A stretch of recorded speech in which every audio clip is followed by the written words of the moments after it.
ಆತ್ಮೀಯ ಬಂಧುಗಳೇ, ಶ್ರೀಮದ್ ಭಾಗವತಂ ಸ್ಕಂದ 3 ಭಾಗ 1 ಅಧ್ಯಾಯ 15 ಭಗವದ್ಧಾಮದ ವರ್ಣನೆ. ಇದರಿಂದ ನಾವು 16ನೇ ಶ್ಲೋಕವನ್ನು ತಿಳ್ಕೊಳ್ಳೋಣ. ಶ್ಲೋಕ 16. ಯತ್ರ ನೈಶ್ರೇಯಸಂ ನಾಮವನಂ ಕಾಮದುರ್ಗೈರ್ದ್ರುಮೈಃ ಸರ್ವರ್ತು ಶ್ರೀಭಿರ್ವಿಭ್ರಾಜತ್ ಕೈವಲ್ಯಮಿವ ಮೂರ್ತಿಮತ್. ಅನುವಾದ: ಈ ವೈಕುಂಠ ಲೋಕಗಳಲ್ಲಿ ಬಹಳ ಪವಿತ್ರವಾದ ಅನೇಕ ಕಾಡುಗಳಿವೆ. ಆ ಕಾಡುಗಳಲ್ಲಿರುವ ಮರಗಳು ಕಲ್ಪವೃಕ್ಷಗಳು, ಅಂದರೆ ಬಯಸುವುದನ್ನು ಕೊಡತಕ್ಕವು. ಎಲ್ಲ ಋತುಗಳಲ್ಲೂ ಅವು ಹೂಗಳಿಂದಲೂ ಹಣ್ಣುಗಳಿಂದಲೂ ತುಂಬಿರುತ್ತವೆ. ಏಕೆಂದರೆ ವೈಕುಂಠ ಲೋಕಗಳಲ್ಲಿರತಕ್ಕ ಪ್ರತಿಯೊಂದು ಕೂಡ ಆಧ್ಯಾತ್ಮಿಕವೂ ವೈಯಕ್ತಿಕವೂ ಆಗಿರುತ್ತದೆ. ಇದು ಶ್ಲೋಕ ಮತ್ತು ಅದರ ಅನುವಾದ. ಈಗ ಭಾವಾರ್ಥದ ಮೂಲಕ ನಾವು ಇದರ ಅರ್ಥವನ್ನು ತಿಳ್ಕೊಳ್ಳೋದಕ್ಕೆ ಪ್ರಯತ್ನ ಮಾಡೋಣ. ಓದ ಭಾಗದಲ್ಲಿ ನಾವೇನು ತಿಳ್ಕೊಂಡ್ವಿ? ವೈಕುಂಠ ಲೋಕಗಳಲ್ಲಿ ಆದಿಪುರುಷನು ವೇದ ಸಾಹಿತ್ಯದ ಮೂಲಕ ನಾವು ತಿಳ್ಕೊಳ್ಳೋದಕ್ಕೆ ಸಾಧ್ಯವಾಗಿರುವಂಥ ಆ ಭಗವಂತ, ಅಂದರೆ ಆ ದೇವೋತ್ತಮ ಪರಮಪುರುಷ ಇರ್ತಾನೆ. ಅವನು ಪರಿಶುದ್ಧವಾದಂಥ ಸಾತ್ವಿಕ ಗುಣದಿಂದ ತುಂಬಿರ್ತಾನೆ. ಅವನಲ್ಲಿ ಯಾವುದೇ ರಾಜಸ ಗುಣ ತಾಮಸ ಗುಣ ಇದಕ್ಯಾವುದಕ್ಕೂ ಜಾಗ ಇರೋದಿಲ್ಲ. ಅವನು ಭಕ್ತರಿಗೆ ಧರ್ಮೋನ್ನತಿಯನ್ನು ಕೊಡತಕ್ಕವನು ಅನ್ನೋದನ್ನೆಲ್ಲ ತಿಳ್ಕೊಂಡ್ವಿ. ಈಗ ಈ ಶ್ಲೋಕದಲ್ಲಿ ಹೇಳ್ತಾ ಇದ್ದಾರೆ, ಆ ವೈಕುಂಠ ಲೋಕಗಳಲ್ಲಿ ತುಂಬಾ ಪವಿತ್ರವಾಗಿರುವಂಥ ಅನೇಕ ಕಾಡುಗಳಿದೆ. ಆ ಕಾಡುಗಳಲ್ಲಿರುವಂಥ ಮರಗಳೆಲ್ಲ ಕಲ್ಪವೃಕ್ಷಗಳು. ಅಂದರೆ ಏನು? ಕಲ್ಪವೃಕ್ಷ ಅಂದರೆ ನಾವು ಏನು ಬಯಸ್ತೀವೋ ಅದನ್ನೆಲ್ಲ ಕೊಡುವಂಥದ್ದು. ಎಲ್ಲ ಋತುಗಳಲ್ಲೂ ಕೂಡ ಅದು ಹೂಗಳಿಂದ ಹಣ್ಣುಗಳಿಂದ ತುಂಬಿರುತ್ತೆ. ಈಗ ನಾವು ಈ ಒಂದು ಐಹಿಕ ಪ್ರಪಂಚದಲ್ಲಿ ನೋಡ್ತೀವಲ್ವಾ, ಇಲ್ಲಿ ಕೆಲವೊಂದು ಋತುಗಳಲ್ಲಿ ಮಾತ್ರ ಹೂ ಬಿಡುತ್ತೆ, ಹಣ್ಣು ಬಿಡುತ್ತೆ. ಇನ್ನು ಬೇರೆ ಸಮಯದಲ್ಲಿ ಅದರಲ್ಲಿ ಏನು ಬಿಡೋದಿಲ್ಲ, ಬರೀ ಗಿಡ ಇರುತ್ತೆ. ಇಲ್ಲಾಂದರೆ ಆ ಎಲೆಗಳು ಉದುರೋದು ಇದೆಲ್ಲ ಆಗುತ್ತೆ ಅಲ್ಲ, ಸದಾ ಹಣ್ಣುಗಳು ಕೊಡೋದಿಲ್ಲ. ಆದರೆ ಅಲ್ಲಿರುವಂಥ ಮರಗಳಲ್ಲಿ ಯಾವಾಗಲೂ ಹೂಗಳಿರುತ್ತೆ, ಹಣ್ಣುಗಳಿಂದ ತುಂಬಿರುತ್ತೆ. ಯಾಕೆ ಅಂತಂದರೆ ವೈಕುಂಠ ಲೋಕಗಳಲ್ಲಿರತಕ್ಕಂಥ ಪ್ರತಿಯೊಂದು ಕೂಡ ಆಧ್ಯಾತ್ಮಿಕವಾಗಿದೆ ಮತ್ತು ವೈಯಕ್ತಿಕವಾಗಿದೆ. ಅದು ಬೇರೆಯವರು ಇದ್ರ ಮೇಲೆ ಅದು ಡಿಪೆಂಡ್ ಆಗಿರೋದಿಲ್ಲ. ಅದು ತನಗೆ ಏನು ಬೇಕೋ ತನ್ನಷ್ಟಕ್ಕೆ ತಾನು ಅದು ಎಲ್ಲವನ್ನು ಕೊಡುವಂಥ ಒಂದು ಶಕ್ತಿಯನ್ನು ಹೊಂದಿರುತ್ತೆ. ಅದಕ್ಕದು ಆಧ್ಯಾತ್ಮಿಕನೂ ಆಗಿದೆ ಮತ್ತು ವೈಯಕ್ತಿಕನೂ ಆಗಿರುತ್ತೆ ಅಂತಂದ್ಬಿಟ್ಟು ಇಲ್ಲಿ ಹೇಳ್ತಾ ಇದ್ದಾರೆ. ಈಗ ಭಾವಾರ್ಥದಲ್ಲಿ ಗುರುಗಳು ಇದ್ರ ಬಗ್ಗೆ ಏನು ಹೇಳಿದ್ದಾರೆ ಅಂತ ತಿಳ್ಕೊಳ್ಳೋಣ. ವೈಕುಂಠ ಲೋಕಗಳಲ್ಲಿ ಭೂಮಿ, ಮರಗಳು ಮತ್ತು ಹಣ್ಣುಗಳು, ಹೂಗಳು ಮತ್ತು ಹಸುಗಳು, ಹೀಗೆ ಪ್ರತಿಯೊಂದು ಕೂಡ ಆಧ್ಯಾತ್ಮಿಕವೂ ವ್ಯಕ್ತಿಗತವೂ ಆಗಿರುತ್ತದೆ. ಮರಗಳು ಬಯಸದ್ದನ್ನು ಕೊಡತಕ್ಕ ಕಲ್ಪವೃಕ್ಷಗಳು. ಈ ಭೌತ ಜಗತ್ತಿನಲ್ಲಿ ಮರಗಳು ಭೌತಿಕ ಶಕ್ತಿಗೆ ಅನುಗುಣವಾಗಿ ಹಣ್ಣುಗಳು ಮತ್ತು ಹೂಗಳನ್ನು ಉತ್ಪಾದನೆ ಮಾಡುತ್ತೆ. ಆದರೆ ವೈಕುಂಠ ಲೋಕಗಳಲ್ಲಿ ಮರಗಳು, ಭೂಮಿ, ನಿವಾಸಿಗಳು ಮತ್ತು ಪ್ರಾಣಿಗಳು ಎಲ್ಲವೂ ಆಧ್ಯಾತ್ಮಿಕಗಳಾಗಿವೆ.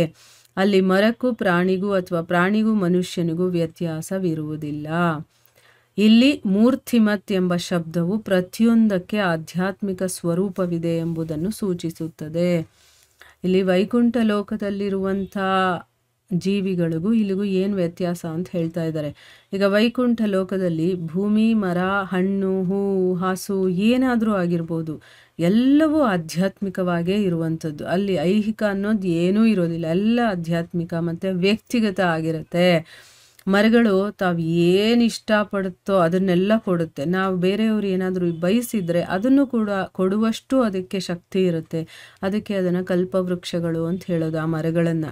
ಈ ಭೌತಿಕ ಜಗತ್ತಿನಲ್ಲಿ ಮರಗಳು ಈ ಭೌತಿಕ ಶಕ್ತಿಗೆ, ಅಂದರೆ ಇಲ್ಲಿಗೆ ಏನು ಕೊಡಬಲ್ವೋ ಅದಕ್ಕೆ ತಕ್ಕಂಗೆ ಹಣ್ಣುಗಳನ್ನು ಹೂಗಳನ್ನು ಉತ್ಪಾದನೆ ಮಾಡುತ್ತೆ. ಅದಕ್ಕೆ ಇಷ್ಟ ಬಂದಿದ್ದನ್ನೆಲ್ಲ ಕೊಡೋದಕ್ಕಾಗೋದಿಲ್ಲ. ಅದಕ್ಕೆ ಆ ಒಂದು ಮರ ಆ ಭೂಮಿಯಿಂದ ಏನು ಫಲವತ್ತತೆ ಸಿಗುತ್ತೋ ಅದಕ್ಕೆ ಪ್ರಕಾರವಾಗಿ ಹೂವು ಮತ್ತು ಹಣ್ಣುಗಳನ್ನು ಕೊಡ್ಬೋದು ಅಷ್ಟೇ, ಉತ್ಪಾದನೆ ಮಾಡುತ್ತಷ್ಟೇ ಅದು, ಆಯಿತಾ. ಆದರೆ ವೈಕುಂಠ ಲೋಕದಲ್ಲಿ ಹಾಗಲ್ಲ.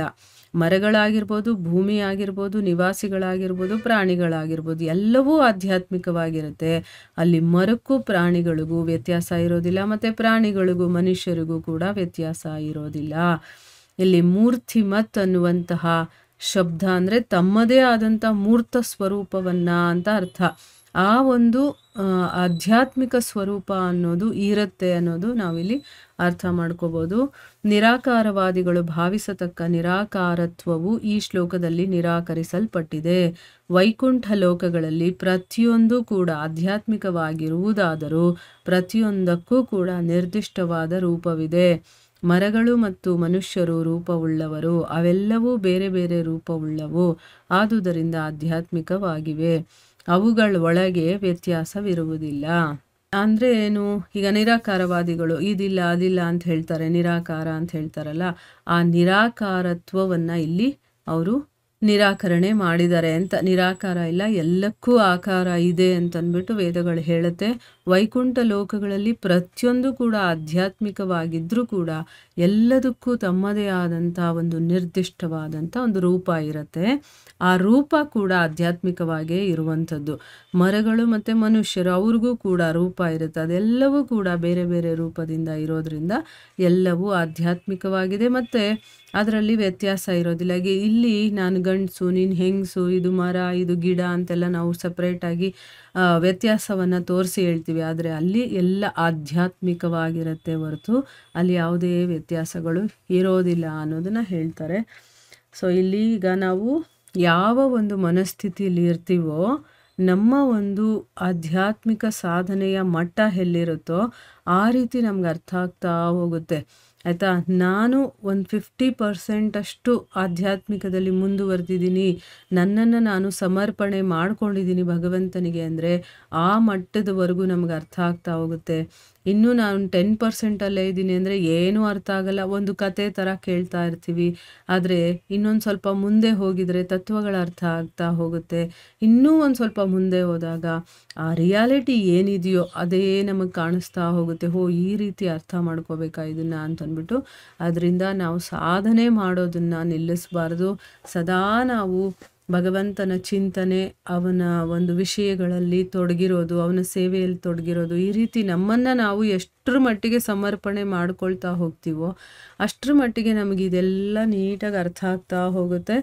ಆಮೇಲೆ ನಮಗೆ ರಿಯಾಲಿಟಿ ಏನು ಅಥವಾ ನಾನು ನೋಡ್ತಾ ಇರೋದೇನು ಅಥವಾ ಅದಿರೋದು ಏನು ಅದು ನನಗೆ ಗೊತ್ತಾಗುತ್ತೆ. ಈಗ ನಾವು ನೋಡ್ತಾ ಇರೋದೆಲ್ಲ ನಮ್ಮ ಒಂದು ಅಸಂಪ್ಷನಿಂದ ನೋಡ್ತಾ ಇರ್ತೀವಿ, ನಾವೇ ಒಂದು ಕಲ್ಪನೆ ಮಾಡ್ಕೊಂಡು ನೋಡ್ತಾ ಇರ್ತೀವಿ.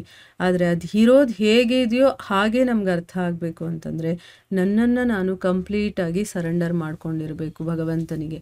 ಆಗ ಮಾತ್ರ ಇಲ್ಲಿ ನಾವು ಓದೋ ಶ್ಲೋಕದಲ್ಲಿ ತಿಳ್ಕೊಂಡ್ವಲ್ವಾ, ಭಕ್ತರಿಗೆ ಭಗವಂತ ಧರ್ಮೋನ್ನತಿಯನ್ನು ಕೊಡ್ತಾನೆ ಅಂತಂದ್ಬಿಟ್ಟು. ಆ ಧರ್ಮದ ಉನ್ನತಿ ಹೇಗಾಗುತ್ತೆ? ಭಗವಂತನಿಗೆ ನಾವು ಸಮರ್ಪಣೆ ಮಾಡಿಕೊಂಡಾಗ, ಅವನ ಭಕ್ತರಾದಾಗ. ನಾವಿನ್ನೂ ಭಕ್ತರ ಆಗಿಲ್ಲ, ಯಾಕಂದರೆ ಇಲ್ಲಿ ನಾನು ಅನ್ನೋದು ಇನ್ನೂ ನಮ್ಗೆ ಹೋಗಿಲ್ಲ.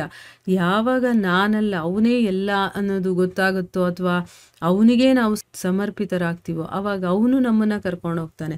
ಈಗ ನಮಗೆ ಗೊತ್ತಿಲ್ಲದೆ ಇರುವಂಥ ಜಾಗಕ್ಕೆ ನಾವೇ ಹೋಗೋದಕ್ಕೆ ಎಷ್ಟು ಕಷ್ಟ, ಅದೇ ಆಲ್ರೆಡಿ ಅಲ್ಲಿ ಇರ್ತಾನೆ ಅವನು ಇರುವಂಥ ಜಾಗ, ಅಲ್ಲಿಗೆ ನಮ್ಮನ್ನು ಆರಾಮಾಗಿ ಕರ್ಕೊಂಡು ಹೋಗ್ಬಿಡ್ತಾನೆ, ಈಸಿಯಾಗಿ ಕರ್ಕೊಂಡು ಹೋಗ್ತಾನೆ ಭಗವಂತ ಅಲ್ವಾ.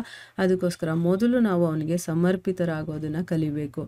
ಅದಕ್ಕೇನು ಮಾಡಬೇಕು ಅದನ್ನೆಲ್ಲ ಮಾಡ್ತಾ ಹೋದಾಗ, ಜೊತೆಗೆ ಇದನ್ನು ತಿಳ್ಕೊಳ್ತಾ ಇದ್ದಾಗ ನಮಗಿನ್ನೂ ಬೇಗ ಅದು ಅರ್ಥ ಆಗುತ್ತೆ. ಆವಾಗ ತಂತಾನಾಗೆ ನಾವು ಆ ಭಗವಂತನಿಗೆ ಸಮರ್ಪಣೆ ಮಾಡ್ಕೊಳ್ತೀವಿ. ಸೊ ಅದರಿಂದನೇ ಜ್ಞಾನ ಅನ್ನೋದು ತುಂಬಾ ಇಂಪಾರ್ಟೆಂಟು. ಅದ್ರ ಬಗ್ಗೆ ನಾವು ತಿಳ್ಕೊಂಡಿಲ್ಲ ಅಂತಂದರೆ ಅಲ್ಲಿವರೆಗೂ ಹೇಗೆ ರೀಚ್ ಆಗೋದಕ್ಕೆ ಸಾಧ್ಯ ಆಗುತ್ತೆ? ಇಲ್ಲ. ಅದಕ್ಕೋಸ್ಕರನೇ ಧರ್ಮಗ್ರಂಥಗಳನ್ನು ನಾವು ಗಮನ ಇಟ್ಟು ಶ್ರದ್ಧೆಯಿಂದ ಭಕ್ತಿಯಿಂದ ನಾವು ಕೇಳುವಂಥ ಒಂದು ಪ್ರಯತ್ನವನ್ನು ಮಾಡಬೇಕು ಅಂತ ಹೇಳ್ತಾ ಇಲ್ಲಿಗೆ ನಾವು ನಿಲ್ಲಿಸೋಣ. ಹರೇ ಕೃಷ್ಣ.